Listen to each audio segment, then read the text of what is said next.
Here with head coach Kamie Ethridge. Coach, your team is entering its final home week of the season here. You host UCLA and USC. You host UCLA on Friday, USC on Sunday for Senior Day. Has the reality really set in yet for you and your team that this is the final weekend here during the regular season in Pullman? You know, it's gone so fast. I can't believe how fast February snuck up on us. And, you know, we see it every once in a while because I keep a full-on schedule on my desk, and it's just we're at the bottom of it, and it's just hard to believe. You know, you just get into a week-to-week and a day-to-day thinking when you're trying to get better and you're trying to compete the next game, and before you know it, you're at the bottom of your schedule. So it's a little bit shocking to know that we've got 2 more home games, and we're talking about senior night on Sunday. So don't want to think too much about that. That might make me cry a little bit. But, you know, we've got a great opportunity to play better than we've played at home in recent weeks, and we're excited to play 2 really tough teams. Coming off a road trip where you went 0-2, not the results that you're looking for, but they were both highly competitive games against 2 top 25 opponents. Had a chance at Arizona State to send the game into overtime on a last-second shot that fell short. And then you played pretty much even with Arizona after the first 5 minutes of the game there. What are you able to take out of that weekend, and what are you going to be able to build on out of that as you move forward to this week? Well, I loved our team's disposition this past weekend. I feel like we executed better than we have. I think we understand what we need to be on the offensive end, and we're playing at a higher level there, higher IQ. The effort was exactly what we need. We went toe-to-toe with top 12, top 20 teams in the country on their home courts. And, you know, we had some bad moments, and we struggle at times to score the basketball, and we rely too much on 2 players. But there were a lot of positives that we take away from those games. And I walk away from that weekend knowing that we're playing our best basketball. And we've had 2 days of practice since we got back, and I love this team. I love their disposition right now.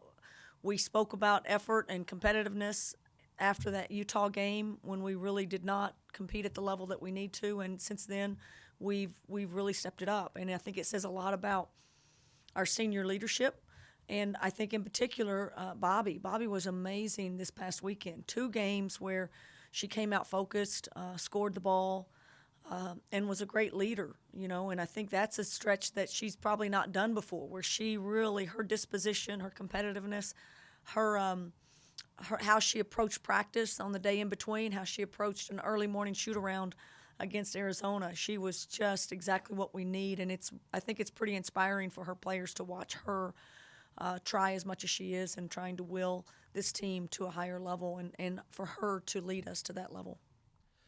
Coming back home, you're facing yet again another top 25 opponent in UCLA. Kind of consistently playing a top 25 team every week, it seems like. Down in LA, it was a very defensive battle between you guys about a month ago. Bruins were able to defeat you guys 66-50, but it was a really strong defensive performance by you all. You held them to no 3-point shots, but turnovers were a little bit of the problem. Their defense forced you into the 19.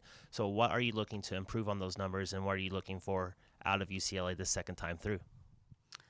Well, I think UCLA's playing at a really high level now too, and I think they've gotten more consistent, and obviously, you know, Corey's done an unbelievable job with her team and her program, and her kids believe that they're going to win every game out, and they compete at such a high level.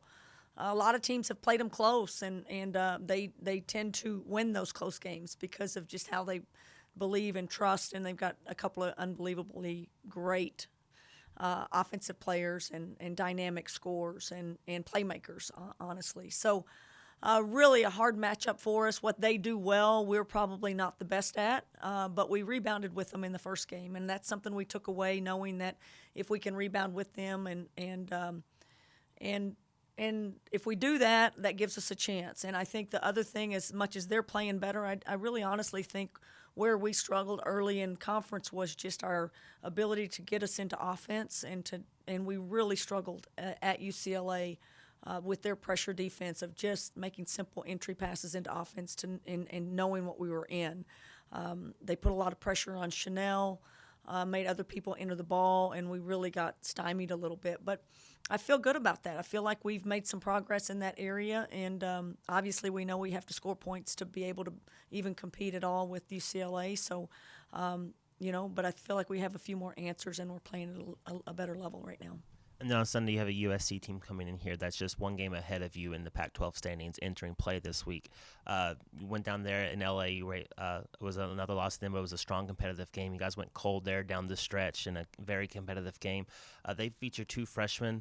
One of them, Elisa Peely, has won the Freshman Player of the Week 3 of the last 5 weeks. She's a handful in the post. So how are you guys going to be able to prepare for the Trojans?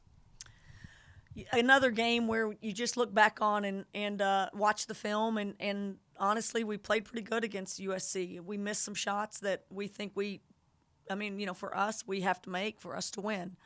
We went dry a little bit, but it was the right people shooting the right shots at the right time for us. So sometimes you have to live with that, and they're a team that again, Peely is probably a guaranteed 20 points. She's just automatic. She's such a strong presence in the low block. We clearly have to have a better game plan to deal with her, but at the same time, we made some real mistakes on other players that ended up scoring a lot of points. And they have really great guards and dynamic guards that can beat you off the bounce and beat you one-on-one too. So they present a lot of problems as well, just like everybody in this league does. But again, we're excited. That'll be senior night for us. And I think more than anything, obviously we know who's coming in here and how good these teams are, but we just really want to be the very best that we can be as a team and as a program and show that we've improved over the last couple of weeks. And again, I'm really proud of how our team competed this past weekend, and I think it's a lot to build on. As you mentioned, Sunday is going to be senior day. We're going to say goodbye to 2 Cougar greats here. Borislava Hirostova and Chanel Molina have really just made a huge impact here on the Palouse in their 4+ seasons in a Cougar uniform. How do you as a coach and you and your staff keep your team focused during this week that's going to be highly emotional? Sunday's going to be emotional as well, but it's still a very high important game as you're trying to get seeding determined here for the conference tournament. So how do you keep your team focused, and how do you handle that emotion of a senior day? And I think it has a lot to do with the seniors that are on your team, and I think the way they handle it, generally the team handles it the same way. And I expect Nell and Bobby to be unbelievably mature and, with competitive excellence just brimming out of them. And they have been for us, and they've been so steady. And I don't expect them to be too emotional that it affects their game.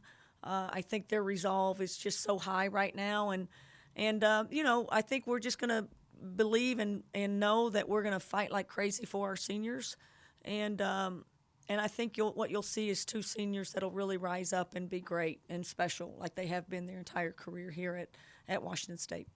And what can you say about their career? You just mentioned that they're special. Bobby's going to leave here as the all-time leading scorer in Washington State basketball history, men's or women's, and Chanel's the only player in program history to have over 1,000 points, 400 rebounds, and 400 assists in their career. So what can you just say about the totality of their career and just the impact that they've had on the Washington State women's basketball program? Well, anytime you start giving statistics and you say the words the most in program history and the only player to do this and that, you're in rare air. And I think those 2 players have made an imprint on this program statistically. But more importantly, I think they've made it as leaders, and they've made it as workers, and they've made it as people that improved their game and wanted to be great. And I think they still want for this program to go to another level. And I think they really committed to trying to help that process and do that. So I can't speak highly enough about both of those players. I think they endured a lot. There was turmoil. There was a coaching change. They stuck it out with new coaches that they didn't know from anybody, and they trusted that the administration and us and as a coaching staff would come in and try to elevate their game and make this program better. And I'm not sure they've totally seen and reap the rewards of that, but I think everything they've done on a day-to-day basis has set the groundwork and the foundation for us to go from here and rise to the level of everything they wanted for this program. So I'm unbelievably proud and honored to have coached them, and again, I think they're 2 special players that will be sorely missed and will be in the record books for a long time. Coach, well, thank you for your time. We'll talk to you this weekend. Best of luck on senior weekend. Go Cougs. Go Cougs.